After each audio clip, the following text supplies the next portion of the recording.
My son invited 300 guests to his wedding, but somehow forgot to include me, his own father. When I asked why, he said, "Dad, this is a high society event. Someone who still works as a handyman would just embarrass us." I didn't argue. I just nodded and wished him well. On his wedding day, I walked through the front doors of the venue, a luxury resort on Vancouver Island, and stepped onto the stage to welcome everyone to my property. The ceremony fell apart in 20 minutes. Before I continue, please subscribe to the channel and leave a comment telling me what time it is where you are right now. The call came on a Tuesday evening while I was replacing a leaky faucet in my kitchen. November rain streaked the windows of my modest bungalow in Burnaby, and the gray light made everything feel smaller than it was. I almost let it go to voicemail. "Dad, incredible news." My son, Michael's voice burst through the speaker with that particular brightness he reserved for announcements. Victoria said yes. "We're getting married." I set down my wrench and leaned against the counter. "My boy, engaged." The words should have filled me with pure joy, but something in his tone felt rehearsed, like he had practiced this conversation in front of a mirror. "That's wonderful, son. I'm so happy for you. I knew you would be. Listen, we should celebrate. Can you meet us for dinner tomorrow? There's this new place in Yaletown, Oro, 7 o'clock. Us? Victoria and me. She's dying to see you again. Victoria Chen." I had met her exactly twice in the 18 months they had been dating. Both times, her eyes had performed that familiar calculation, scanning my paint-stained work boots, my calloused hands, my truck with the magnetic sign reading Murray's maintenance services on the door. "I'll be there," I said. The next evening, I pulled my 2009 Ford F-150 into the parking garage beneath Oro and immediately spotted the white BMW gleaming under the fluorescent lights. New model, dealer plates still visible. I parked 3 spots away, climbed out, and caught my reflection in a pillar mirror. Clean flannel shirt, decent jeans, work boots I had scrubbed for 20 minutes. Simple, practical, exactly who I had chosen to be for the past 5 years. Through the restaurant window, I could see Michael sitting across from Victoria at a corner table. She was laughing at something, touching his arm in that performative way people do when they want to be seen. My son had grown into a handsome man, 32 now, with his mother's dark hair and my stubborn jawline. He turned as I approached, and I watched his expression flicker, just for a moment, before settling into a careful smile. "Dad, you made it." His handshake was quick, professional, the kind you give a colleague rather than your father. "Victoria, you remember my dad." "Mr. Murray, so lovely to see you again." Victoria's handshake lasted exactly 1 second. Her eyes performed that familiar scan, head to toe, cataloging details. The worn collar of my shirt, the scratch on my watch face, the calluses on my palm. Her smile never wavered, but something behind it cooled. "Please, call me Robert," I said, sliding into the booth across from them. The menu prices made my eyebrows rise, not because I could not afford them, but because I knew Michael could not on his marketing coordinator salary. This dinner was a statement, carefully calculated. "So tell me about the engagement," I said. "How did it happen?" Michael launched into the story, something about a sunset proposal at Stanley Park, but I found myself watching Victoria instead, the way she kept checking her phone, the way her attention drifted whenever Michael mentioned anything about our family history, the way she perked up only when discussing the wedding plans. "We're thinking June," Victoria cut in, her voice carrying that particular enthusiasm reserved for expensive purchases. "The Cascade Resort on Vancouver Island. It's absolutely stunning, Dad. Oceanfront, 5-star, very exclusive." Dad. She had called me Dad, though I had met her twice, and she had barely looked at me either time. "Sounds beautiful," I said carefully. Michael shifted in his seat. These events add up fast, you know. Venue, catering, flowers, photographer. We're looking at maybe 80, 90,000 for something appropriate. The number hung in the air. Victoria studied her wine glass. Michael would not meet my eyes. "That's quite an investment," I said. "Victoria's parents are contributing, of course." Michael's voice dropped slightly. "And I was hoping, if you could help at all, even a little, it would mean so much. For Mom's memory, you know?" He invoked Susan like a trump card, knowing it would cut deep, and it did.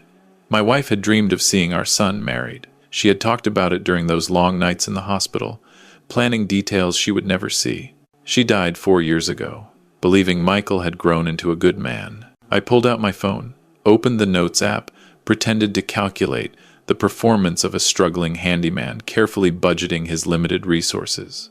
"I can manage 40,000, I said finally. "It might take most of what I have saved, but your mother would have wanted you to have a beautiful day." Michael's face transformed with relief. Victoria's shoulders relaxed. Neither of them asked where a handyman would get $40,000. They simply accepted it, like accepting a gift they had always deserved. "Thank you, Dad. You don't know what this means." But I did know. I knew exactly what it meant. It meant they had calculated my worth, found it barely sufficient, and moved on. The dinner ended with promises to talk soon, to coordinate details, to stay in touch. I walked back to my truck, while they climbed into the BMW. Victoria's laughter echoed across the parking garage. Something about at least he came through. I sat in my truck for a long time, Susan's wedding ring pressing against my chest on its silver chain. I had worn it there since she passed, a private reminder of everything we had built together. My son was ashamed of me. The realization settled into my bones like cold rain. 4 days later, Michael's car appeared in my driveway. Saturday afternoon, weak winter sun, fighting through clouds. I watched from the living room window as he sat behind the wheel for nearly a minute, studying my house. The peeling paint on the porch, the dated aluminum siding, the work truck with its magnetic sign. Visual evidence confirming what he believed. His father was barely scraping by. He finally emerged, smoothing his expensive coat, and walked to the door. "Hey, Dad, the place looks good." The lie came easily. The place looked tired, and we both knew it. I led him to the kitchen table, poured coffee into mismatched mugs, and waited. "So, I wanted to go over some wedding details." Michael pulled out his phone, swiped through photos. "The Cascade Resort is booked, June 15th. Victoria found this amazing wedding planner who's handling everything. Catering, flowers, music, the whole package. Sounds like you've got it all figured out. We're expecting about 300 guests. Victoria's family is huge, and her dad has a lot of business contacts. Very influential people, you know? Executives, investors, that crowd." I noticed he said Victoria's family, and that crowd, as if I existed in a separate category entirely. "The thing is, Dad," Michael set down his phone, finally met my eyes. "I need to transfer the money soon. The venue requires a deposit, and Victoria's parents are waiting on confirmation of our contribution before they finalize theirs." Our contribution. As if he had contributed anything beyond expectations. "I'll transfer it Monday," I said. Michael's relief was palpable. He stood, came around the table, gave me an awkward hug that lasted 2 seconds. "Thanks, Dad. Really. This means everything." He left 15 minutes later, promises dissolving in his wake. I watched his car disappear down the street, then moved to my basement office, the room Michael had never seen, the room containing the truth of who I really was. My computer hummed to life. Banking apps opened, passwords entered. The account Michael knew about showed a balance of $62,000, modest savings for a working man. I scheduled the $40,000 transfer to his account. Below that account, in tabs I did not open, other accounts held figures that would have made my son choke on his coffee. 14 million in investments, 8 million in real estate holdings. The quarterly royalty statements from Murray Hospitality Group, the company I had founded 30 years ago. The company that owned 17 boutique resorts across British Columbia, including the Cascade Resort on Vancouver Island, where my son was planning his wedding without knowing his father owned the venue. I had started as a maintenance worker at a small hotel in Whistler, back when Susan and I had nothing but dreams and determination. We saved every penny, bought a failing motel, turned it around, bought another. By the time Michael was 10, we owned 3 properties. By the time he graduated university, we owned 12. Susan had insisted we live modestly, teach Michael values, keep him grounded despite our wealth. After she died, I made a decision. Step back from public life. Live simply. See who valued me for myself rather than my money. 5 years of playing the struggling handyman. 5 years of watching relationships reveal their true nature. Michael had passed every test until now. That evening, I sat on my back deck despite the cold, holding a photograph of Susan and me at the Cascade Resort opening ceremony 10 years ago. We stood together cutting the ribbon, the Pacific Ocean gleaming behind us, our dream made manifest. Michael had chosen my resort for his wedding without knowing. The irony would have made Susan laugh, then cry, then ask me what I planned to do about it. Voices drifted from inside the house. I had left the front window open, and Michael was on my porch, phone pressed to his ear. He thought I was in the basement. The money's coming Monday. All 40,000. His voice carried a tone I had never heard before. Dismissive, almost mocking. Victoria's response was tinny through the speaker, but I caught fragments. I know, right? That's probably everything he has. Poor guy. Michael laughed, sharp and unkind. Look, it's fine. We'll seat him somewhere in the back, maybe with the catering staff. Half of Victoria's family won't even notice him. Silence. Then, Victoria's voice, clearer now. Are you sure he won't cause problems? Standing around in his work clothes, telling stories about fixing toilets? I'll handle it. Trust me, no one will even know he's there. Anyway, I gotta go. Love you. He ended the call. His footsteps faded toward his car. The engine started. He drove away. I stood in the darkness of my kitchen, the photograph still in my hand, my son's words echoing through my skull. Seat him in the back, with the catering staff. No one will even know he's there. The hurt was sharp and genuine, deep as anything I had felt since losing Susan. But underneath it, something harder began to crystallize. 3 weeks passed. The money transferred. Christmas came and went with a brief, obligatory phone call from Michael. January brought freezing rain and silence. I checked my email obsessively, watching for wedding updates. My mailbox stayed empty. My phone stayed quiet. Then, on a gray February morning, I ran into David Chen at the hardware store. Victoria's uncle, though he did not know our connection. We had met at a charity gala years ago, back when I attended such events as Robert Murray, founder of Murray Hospitality Group. Robert, good to see you. David's handshake was warm, genuine. He had no idea about my current circumstances, still thought of me as the resort developer. Did you get the invitation? June 15th at the Cascade. My niece Victoria is marrying some marketing fellow. Should be quite the event. My heart stopped, then started again, harder. Invitation? For the wedding.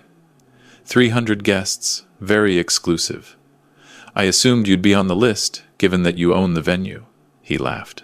Talk about an awkward situation if someone forgot to include the property owner. I forced a smile. Must have gotten lost in the mail. You know how these things go. After David left, I sat in my truck for 20 minutes, staring at nothing. 300 guests. David Chen received an invitation. I did not. I drove home, opened my laptop, searched my email for anything from Michael or Victoria. Nothing. No invitation. No acknowledgement. No inclusion in any planning documents. My neighbor Margaret knocked on my door that afternoon, envelope in hand. Robert, look at this. Your son's wedding invitation arrived. How exciting.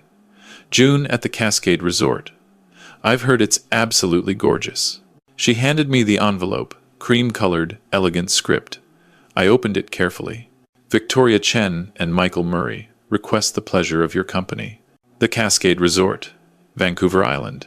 My resort. My property. The place Susan and I had poured our hearts into building. Margaret received an invitation. I did not. That evening, I called Michael. Kept my voice light, casual. Hey, son, just checking in about the wedding. I haven't received my invitation yet. Should I be watching the mail? A pause. Too long. I heard Victoria's voice in the background, sharp and questioning. Oh, Dad, yeah, the printer had some delays. We're still sending out the last batch. Don't worry about it. I'll hand-deliver yours personally. The lie was smooth, practiced. I recognized it now. The particular brightness he used when he was performing. Sounds good. Looking forward to it. I hung up, waited 3 days. Nothing arrived. On the 4th day, I called again. Michael, I need a straight answer. Am I invited to your wedding? The silence stretched. 5 seconds. 10. 15. I heard him breathing, heard the calculation happening in real time. Dad, look. This is complicated. His voice had changed, dropped the performance, settled into something colder. Victoria's family has certain expectations. Her father's business partners will be there. Important people, executives, investors, the kind of crowd that notices things. Notices things like what? Like, look, you're a handyman, Dad. You drive a work truck. You wear flannel shirts. These people talk about investment portfolios and vacation homes in Tuscany. What would you even say to them? I see. It's not personal. It's just, you'd be uncomfortable. You'd feel out of place. We're actually doing you a favor. The words hit like physical blows, each one precise and devastating. So I'm not invited to my own son's wedding because I'm too poor. I didn't say that. You didn't have to. Dad, please understand. This wedding represents Victoria's family's social position, my career advancement, our future. We need to present a certain image. Having you there, in your work clothes, telling stories about unclogging drains. It would undermine everything we're trying to build. I thought of Susan, the woman who married me when I had nothing but a maintenance worker's salary and a dream, who believed in me when I could not afford a proper engagement ring, who spent 30 years building an empire beside me, always insisting we stay humble, stay grounded, stay real. She would have been heartbroken to hear our son speak this way. I understand perfectly, I said quietly. Thank you for your honesty, Michael. Dad, don't be like that. We'll visit after the honeymoon. Show you photos. It'll be fine. Goodbye, Michael. I ended the call before he could respond. For a long moment, I stood in my kitchen, phone in hand, feeling something shift inside my chest. The hurt remained, genuine and deep. But underneath it, that harder thing crystallized into clarity. For 5 years since Susan's death, I had lived modestly to see people's true character. Mission accomplished. I had seen my son's truth, heard it spoken in his own words. Now he would see mine. I walked to my basement office, opened my real accounts, and began planning. The next morning, I drove to downtown Vancouver and took the elevator to the 31st floor of the Bentall Center. Jennifer Walsh's law firm occupied the entire floor. She had been my attorney for 25 years, handled the structuring of Murray Hospitality Group, knew every detail of my hidden wealth. She was also the only person I had told about my decision to live modestly after Susan died. Her assistant showed me into the corner office overlooking the harbor.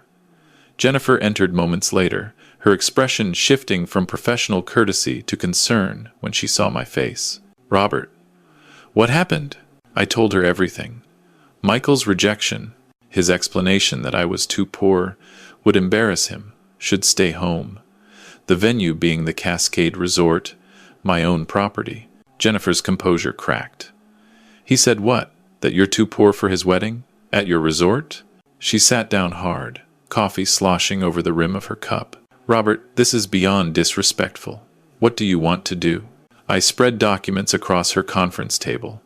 Ownership papers, financial statements, the timeline of my 5-year experiment. I want to attend my son's wedding.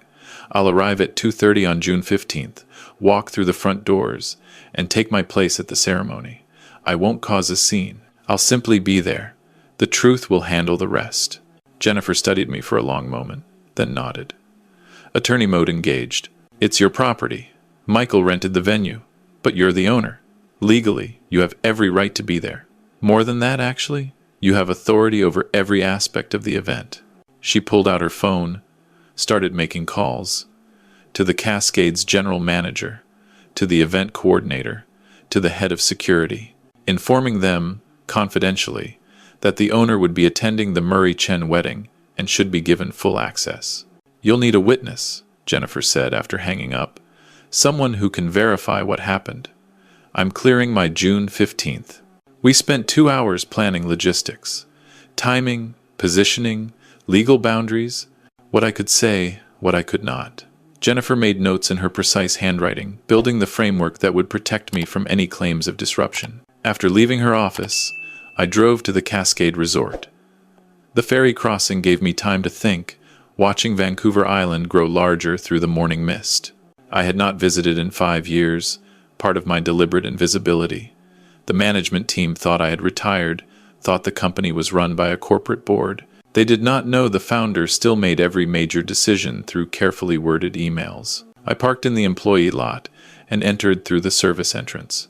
The same entrance I had used 30 years ago as a young maintenance worker at a different hotel. The smell of salt air and cedar brought Susan back so strongly I had to stop, hand on the wall, breathing through the memory. The general manager, Patricia Huang, nearly dropped her tablet when I appeared in her office doorway. "Mr. Murray, we weren't expecting." "Patricia, I need your help." I closed the door, sat across from her desk. "There's a wedding happening here in June. Michael Murray and Victoria Chen." "Yes, the Chen Murray wedding. Quite a large event. 300 guests, premium package." She pulled up the file on her computer. "Is there a problem with the booking? Michael Murray is my son." Patricia's face cycled through shock, confusion, then dawning understanding. "Wait, the groom is your son?" But he never mentioned. None of the correspondence indicated. He doesn't know I own this resort. He doesn't know anything about my actual circumstances. I leaned forward. He's excluded me from the guest list because he believes I'm a struggling handyman who would embarrass him in front of his wife's wealthy family. Patricia sat back, processing. I watched the emotions play across her face. Disbelief, anger, sympathy. "How can I help, sir?" "June 15th, 2:30 sharp. I'll enter through the main lobby. I'll take my place in the ceremony hall. When the moment is right, I'll introduce myself to the guests. Mr. Murray, if I may." Patricia hesitated. "This wedding has been planned for months. The bride's family is expecting a perfect event. Your appearance could what? Reveal that my son is ashamed of his father? Demonstrate that he took my money for this wedding while excluding me from attending?" I kept my voice calm. "I'm not here to destroy his marriage, Patricia. I'm here to show him who he's chosen to disrespect." She nodded slowly. "I'll ensure you have full access. Should I inform the wedding planner?" "No, this remains between us until the moment arrives." I walked through my resort before leaving, touched the cedar panels I had selected 15 years ago, looked at the ocean view through floor-to-ceiling windows Susan and I had designed together, saw the framed photograph in the main lobby, our opening day, both of us cutting the ribbon, Patricia's predecessor standing beside us. The resort was beautiful, successful, mine, and my son had chosen it without knowing. That evening, back in Burnaby, my phone buzzed with a text from Michael. "Dad, please don't try to come to the Cascade in June. I know you might want to see the venue, but it would be too painful for you to watch from outside. Stay home and relax. We'll visit after and show you photos. Love you." He actually thought I might stand outside my own resort, watching through windows like a beggar. The condescension in those final words, "love you," made my jaw clench. I didn't respond. Instead, I opened my closet and pulled out the garment bag I hadn't touched in 5 years. Inside, my Hugo Boss suit, charcoal gray, impeccably tailored, Italian leather shoes. Platinum cufflinks Susan had given me for our 25th anniversary. I had worn this suit to investor meetings, resort openings, charity galas. I tried it on, standing before my bedroom mirror. The man looking back wasn't the modest handyman in flannel shirts. This was the businessman who had built an empire, the husband who had stood beside Susan at ribbon cuttings, the father who deserved respect. I hung the suit on my closet door where I could see it every morning. 4 months until June 15th. I could wait. The months passed slowly. Spring came to British Columbia with cherry blossoms and longer days. I continued my handyman routine, fixing sinks and patching drywall for neighbors who had no idea about my real identity. Michael called occasionally, always brief, always with that performative brightness. He never mentioned the wedding details, never asked if I had plans for June 15th, never acknowledged that he had excluded his father from the most important day of his life. On June 14th, I drove to Vancouver Island. Jennifer met me at the ferry terminal, and we checked into a small inn near the Cascade Resort, the kind of modest place my son would have expected me to choose. I barely slept that night, lay in the darkness thinking about Susan, about Michael as a little boy helping me paint hotel rooms, about the moment everything had changed. Morning came gray and soft, typical island weather. By noon, the clouds had burned away, leaving bright June sunshine. At 2 o'clock, I put on my Hugo Boss suit, checked my reflection, adjusted my cufflinks. Jennifer nodded approval. Ready? I've been ready for 5 years. We drove to the Cascade Resort. The parking lot was full of luxury vehicles: Mercedes, BMW, Tesla, the occasional Porsche. I pulled my Ford F-150 into a spot near the service entrance. A small rebellion, parking my work truck among the status symbols. The ceremony was scheduled for 3 o'clock. Guests would be arriving now, finding their seats in the oceanfront pavilion Susan and I had designed specifically for weddings. I walked through the main entrance. The lobby staff recognized something in my bearing, something that didn't match my usual modest appearance. They stepped aside, nodded respectfully. Patricia Huang waited near the elevator. Her face was carefully neutral, but I saw the tension around her eyes. Mr. Murray, everything is prepared. The ceremony begins in 40 minutes. Thank you, Patricia. Sir, if I may. She hesitated. Your son is in the groom's suite. He seems nervous. Good. I walked through the resort, taking my time, letting staff members see me. Jennifer followed a few steps behind, witness to everything. We passed through the restaurant where my photograph hung on the wall, the one from opening day. Susan smiled at me from 15 years ago, forever young, forever proud. The pavilion was filling with guests. I paused at the entrance, scanning the crowd. Elegant dresses, designer suits, the particular confidence of people who had never worried about money. Victoria's family occupied the front rows, her father sitting with that particular posture of a man who expected deference. I saw a few familiar faces, business contacts from my previous life who would recognize me. They would be useful soon. I did not enter the pavilion. Not yet. Instead, I positioned myself near the side entrance, partially concealed by floral arrangements, waiting. At 2:45, the string quartet began playing. Guests settled into their seats. The minister took his position at the front. At 2:50, Michael emerged from the side door, took his place at the altar. He looked handsome in his tuxedo, confident, pleased with himself. He scanned the crowd, smiling at familiar faces, nodding at important people. His eyes passed right over the spot where I stood. Didn't recognize me, didn't expect me to be there. Victoria appeared at 2:58, a vision in white, her father escorting her down the aisle. The crowd stood. Music swelled. Michael's face transformed with genuine emotion as his bride approached. The ceremony began. Vows were exchanged. Rings were placed. The minister pronounced them husband and wife, and they kissed while 300 guests applauded. I waited.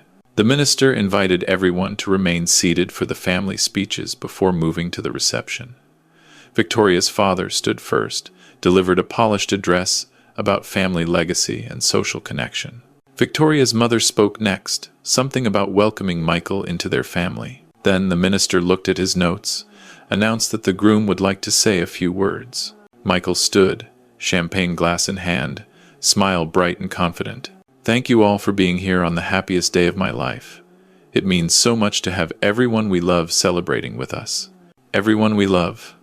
The words landed like a slap. I want to thank Victoria's amazing family for welcoming me, for supporting this wedding, for showing me what true class and generosity look like. He paused, gestured at the surroundings. And I have to say, this venue is incredible. The Cascade Resort is absolutely world-class. Victoria found it online, and we knew instantly it was perfect. Whoever owns this place must be living the dream. A few people laughed politely. I stepped forward. That would be me.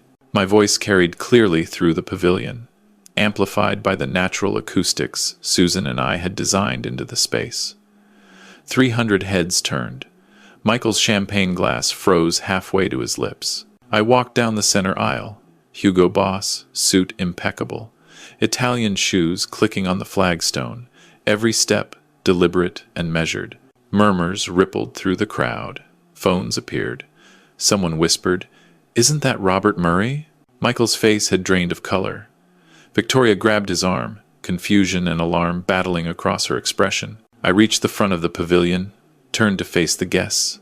"Good afternoon, everyone. My name is Robert Murray. I founded Murray Hospitality Group 30 years ago. I own this resort and 16 others across British Columbia." I paused, letting the words settle. I'm also Michael's father, the handyman who was too poor to be invited to his own son's wedding. The silence was absolute. 300 people stared at me, then at Michael, then back at me. The calculation happening behind their eyes was almost audible. "Dad." Michael's voice cracked. "What are you? How did I get in?" "I own the building, son. I designed this pavilion with your mother 20 years ago. We dreamed about watching you get married here someday." I turned to face him directly. "She died believing you would grow up to be a good man. A man who valued people for who they are, not what they owned." Victoria's father stood up, face flushed. "What is this? Some kind of stunt?" "No stunt, Mr. Chen. Just truth." I pulled out my phone, opened the Forbes article from 5 years ago. Robert Murray. The hidden empire behind BC's luxury resorts. Net worth estimated at 50 million, though it's grown quite a bit since then. I handed the phone to Michael. His hands were shaking. "Your mother and I built this from nothing. From a maintenance worker's salary and a dream. We lived modestly because she believed in teaching you values. After she died, I continued living simply to see who would value me for myself rather than my money." I looked at Victoria, at her parents, at the 300 guests bearing witness. "You failed that test, Michael. You took my money for this wedding. $40,000 you thought was my entire savings, and then excluded me because a handyman father would embarrass you in front of important people." Someone in the back was already Googling. I heard the soft sounds of typing, of search results loading, of gasps as photographs appeared on screens. Robert Murray cutting ribbons, shaking hands with premiers, accepting business awards. Victoria's father had pulled out his own phone. His face went from suspicious to shocked to calculating in the space of 30 seconds. "Michael." His voice was sharp. "You told us your father was a struggling maintenance worker. You said he couldn't afford proper attire for the wedding. You said—" "I didn't know." Michael's composure shattered. "I thought he was poor. He lives in this tiny house, drives a work truck, wears flannel shirts. That was a choice, son. A test. And you showed me exactly who you are." Victoria's mother stood up, something dangerous in her eyes. "You mean to tell me we spent 6 months planning this wedding, inviting everyone we know, and the groom's father owns the venue? That he's wealthier than half the people here? And we didn't invite him?" The social mathematics were devastating. In Victoria's world, connections meant everything, and they had just publicly rejected a man with more connections than anyone present. I addressed the crowd one final time. "The wedding is paid for. The reception is prepared. I won't disrupt my son's day any further." I looked at Michael, saw the tears starting to form in his eyes. But I wanted everyone here to know the truth. About what happened. About who decided a father wasn't worthy of his son's wedding because he drove a work truck and lived in a modest house. I turned to walk away. "Dad, wait." Michael's voice broke completely. "Please." "I didn't. I was trying to." "You were trying to hide me, son. Because you were ashamed." I walked out of the pavilion, through the lobby, past the photograph of Susan and me on opening day. Jennifer fell into step beside me. Behind us, the murmur grew into open chaos. Victoria's father arguing with Michael. Victoria crying. Guests clustering in groups, phones to ears. The scandal spreading beyond these walls with every passing second. We drove away in my Ford F-150, past the luxury vehicles in the parking lot, past the valets, who now knew exactly who I was. By tomorrow morning, everyone in Vancouver's business community would know what happened here. Michael and Victoria's social destruction had only begun. The week following the wedding was devastating for Michael and Victoria. I did not witness it directly, But Jennifer provided updates through her professional network. Word traveled fast when prominent families stumbled. Victoria's father, Harrison Chen, spent the Sunday after the wedding doing damage control. His business partners had questions. Uncomfortable questions about his son-in-law's judgment, about the Chen family's vetting process, about whether the Chens could be trusted if they didn't even know their own daughter's father-in-law was a multimillionaire. Monday morning, Michael arrived at his marketing coordinator position to find a meeting request from the director of human resources. The company had received calls from clients concerned about working with someone who displayed such poor judgment in personal matters. He wasn't fired, but he was removed from all client-facing roles, transferred to internal communications. Salary dropped from $85,000 to $62,000. No more expense account lunches. No more networking events. Victoria fared worse. Her position at her father's investment firm had always been more title than substance. Now it was neither. Harrison Chen gave his daughter a choice: take an unpaid leave of absence until the scandal died down, or face daily reminders that she had embarrassed the family in front of everyone who mattered. She took the leave.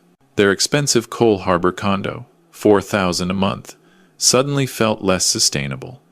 The wedding debt, $30,000 beyond my contribution, loomed larger. The social invitations stopped arriving. The country club friends stopped calling. By Thursday, Michael's name appeared on my phone screen. First time since the wedding. I let it go to voicemail. His message was raw, broken. Dad, please.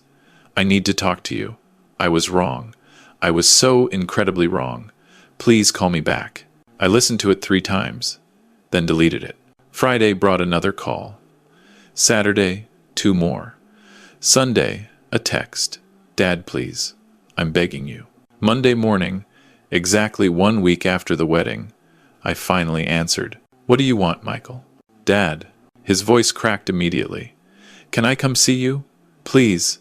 I need to apologize in person. I need you to understand. Understand what? That you're sorry you got caught?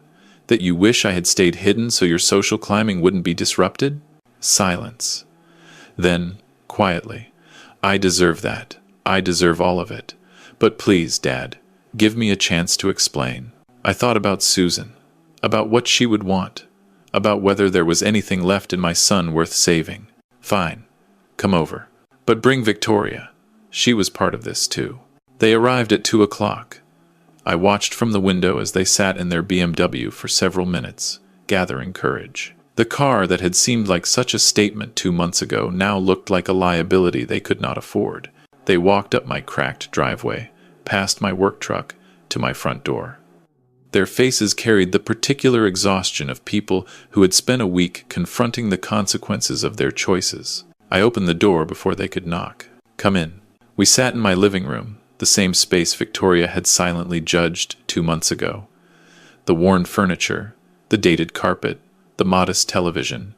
She looked at everything differently now. Michael spoke first, his voice thick with emotion. Dad, I was a terrible son. I valued money and status more than family. I was ashamed of you, and that shame was about my own insecurity, not anything you did wrong. He stopped, wiped his eyes. Mom would be so disappointed in me. She raised me better than this. You raised me better than this. And I threw it all away because I wanted to impress people who don't actually care about me. Victoria spoke next, her voice steady but soft. Mr. Murray, Robert, I pushed Michael to exclude you. I convinced him that having a handyman father would hurt our image. I made him feel ashamed of his own family. She paused. I was wrong. About everything that matters. I looked at them both, saw the genuine remorse in their eyes, saw something that might, with cultivation, grow into actual understanding. Susan and I built everything we have from nothing, I said quietly. She was a hotel maid when I met her. I was fixing toilets. We didn't come from money. We created it through work and sacrifice and believing in each other. I stood, walked to the window, looked out at my modest yard. After she died, I wanted to see who would value me for myself. You both failed that test spectacularly.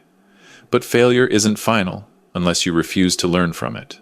I turned back to face them. I'm willing to forgive you. But forgiveness doesn't mean forgetting. It means moving forward with clear understanding. Trust has to be rebuilt through action, not words. Michael nodded, desperate hope crossing his face. Whatever it takes, Dad. Whatever you need. I sat back down. First, you're going to sell the condo and move somewhere you can actually afford. Second, you're going to pay off your wedding debt yourselves, without help from Victoria's parents. Third, you're going to volunteer at the Susan Murray Community Foundation, the organization your mother started to help struggling families. 20 hours a month, both of you, for a year. Victoria started to speak, probably to object, but Michael's hand on her arm stopped her. And fourth, I continued, you're going to learn what your mother and I actually built. Not the money, not the resorts, the values, the relationships. The understanding that people's worth has nothing to do with their bank accounts. I met Michael's eyes directly. I'm not going to rescue you financially. I'm not going to use my connections to fix your careers. You're going to rebuild from where you are, with what you have, just like your mother and I did. Yes, Michael said immediately. Whatever it takes. Victoria hesitated, then nodded. Yes, we understand. Good. Come back next Sunday. We'll have dinner. Real dinner, not some overpriced restaurant. We'll talk about your mother, about how we started, about what actually matters. They left an hour later, walking down my cracked driveway with something they hadn't had when they arrived. Purpose. I stood at my window, watching them drive away, Susan's photograph in my hands. I did what you would have wanted, I whispered to her image. I didn't destroy him. I'm trying to save him. Whether it would work, only time would tell. But for the first time in months, I felt something other than hurt. I felt hope.